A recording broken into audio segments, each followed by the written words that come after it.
Participants of the EOLAS programme complete the programme being much more informed about the services, about the illness, and about how to, as a family member, how to support their loved one with the services.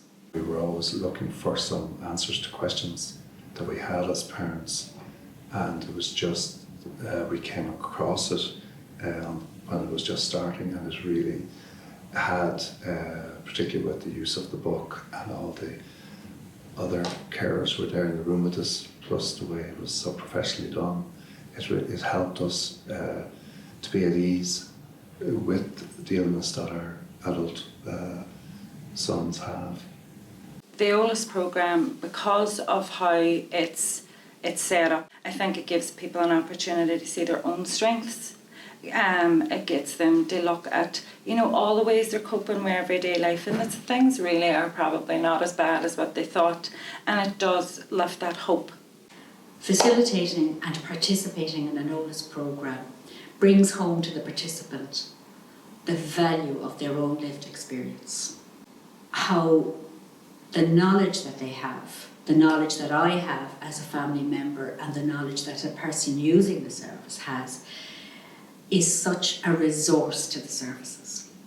And the need for the services to really acknowledge this. And the programme itself does a great job in communicating that this is valuable. It brings out that confidence that people have, that what they have to say needs to be listened to. I would definitely say after 8 weeks, you can see, you can feel it. I would say that they have been empowered. Is that people recognise that they're not alone, that there are others who understand what they're going through, and from their experience they can help each other. So that is very important. I think one of the main impacts it has is that it's the first time that they've had structured kind of researched or evidence-based information about their illness. The major thing that, from my perspective, that participating and delivering an EOLAS programme has brought is the knowledge and the information. And that knowledge, gives you knowledge of the services, which, the services sometimes can assume that people know, but they don't know. I've heard people say that they've been in the service for years and they've never heard that there's a multidisciplinary team. Or they may very well have heard that there's an MDT, but unfortunately nobody explained to them what an MDT was. So knowing how the service works, particularly how the community mental health team works, is a massive asset to families and to service users, because you have to navigate a system that is very complex.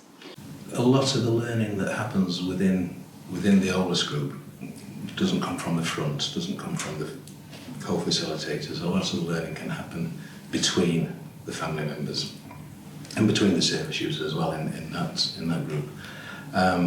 There's an awful lot of experience in the room when you're meeting with an EOLAS group. And there can be practical tips about how to get things. There can be learning about other services outside of the health service that might happen as well.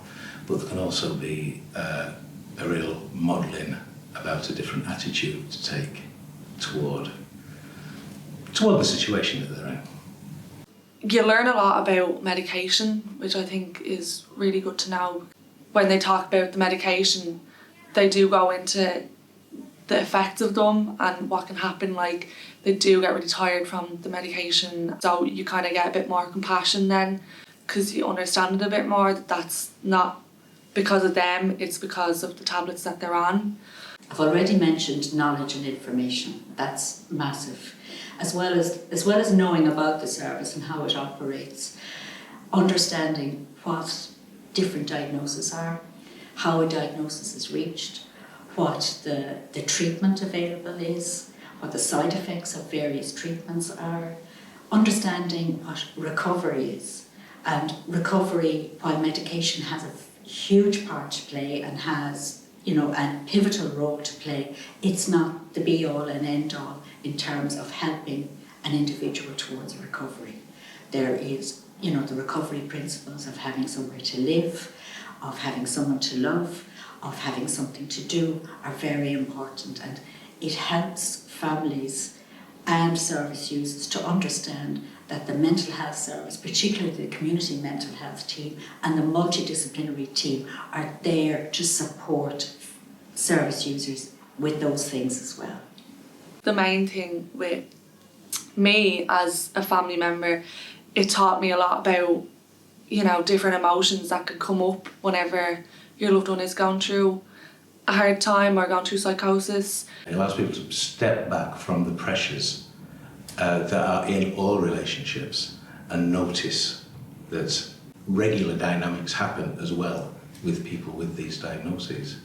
The one thing that you need to learn from doing EOLAS is that you're not gonna walk out of the room and know what to do in every situation. You're not gonna walk into different scenarios and be an expert at it. You're still at the end of the day a loved one. You're still caring for this person.